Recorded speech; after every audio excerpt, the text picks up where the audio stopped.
देशामध्ये petrol diesel महागलेलं आहे। Petrol प्रति लिटर 3 रुपयांनी महागलेलं आहे। डिझेलचा दरही 3 रुपये 11 पैशांनी महाग झालेला आहे। पेट्रोल डिझेलचे नवे दर आजपासून लागू झालेले आहेत। मुंबईत आता पेट्रोल 106 रुपये 68 पैसे तर डिझेलसाठी 93 रुपये 14 पैसे मोजावे लागणार आहेत। देशात पेट्रोल डिझेलच्या दराचा भडका उडालेला आहे। पेट्रोल 3 रुपये तर डिझेल 3 रुपये 11 पैशांनी महागलेलं आहे। दरम्यान पेट्रोल डिझेलचे वाढलेले दर आजपासूनच लागू झालेले आहेत। मुंबईत आता 1 लिटर पेट्रोलसाठी 106 रुपये 50 पैसे तर डिझेलसाठी 93 रुपये मोजावे लागणार आहेत। इंधनातील या वाढीमुळे आता महागाई आणखी वाढण्याची शक्यता आहे।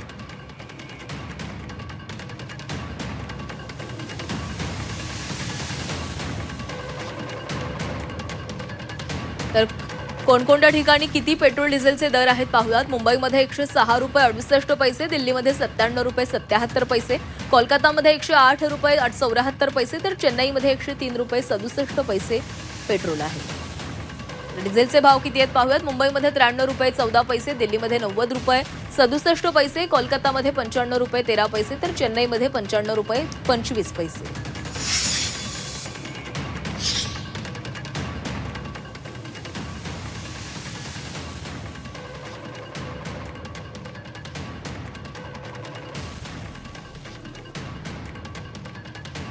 तर पेट्रोल डिझेलचे नवे दर आजपासून लागू झालेले आहेत। देशभरामध्ये पेट्रोल डिझेल महाग झालेले आहे।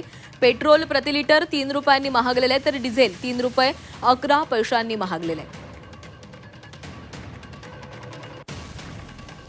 तर या संदर्भात बोलण्यासाठी आपल्यासोबत काँग्रेस प्रवक्ते सचिन सावंत जोडले गेलेले आहेत। सचिनजी, खरं तर ज्या वेळेस मोदींनी असं सांगितलेलं होतं की पेट्रोल डिझेल काटकसरीने वापरा, त्याच वेळेस अनेकांकडून असं म्हटलं गेलं होतं की आता महागाई वाढणार आहे, याचा अर्थ महागाई वाढेल असा आहे आणि आज आपण पाहतोय पेट्रोल डिझेल महाग झालेले आहे। काल ही नौटंकी करण्याची काय आवश्यकता होती की मी 2च गाड्यात चालणार आणि मी मोटरसायकलने चालणार वगैरे।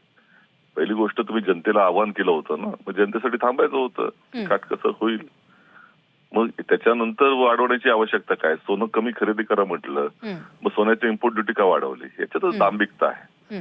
प्रश्न असा आहे की 2 महिने तुम्ही प्रचंड मोठ्या प्रमाणामध्ये जे पेट्रोल डिझेल उडवलं तर प्रचार सभांमध्ये राहुल गांधीजींनी 9 मार्चला सांगितलं होतं की देशावरती आर्थिक संकट येत आहे आणि तुम्ही तयारी करा।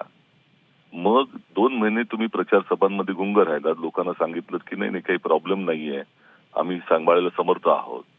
आणि जशी प्रचार संपला तुमचा, सगळं तुमची सरकार आली, त्यानंतर तुम्ही आता जनतेला सांगताय की आता तुम्ही इंधन कमी वापरा आणि नंतर आता महागाई वाढवताय। म्हणजे पहिली गोष्ट अशी आहे की हे सरकारचं आर्थिक गैरव्यवस्थापनाचाच भाग आहे, त्याच्यामुळे हे लोकांना भुर्दंड पडतोय।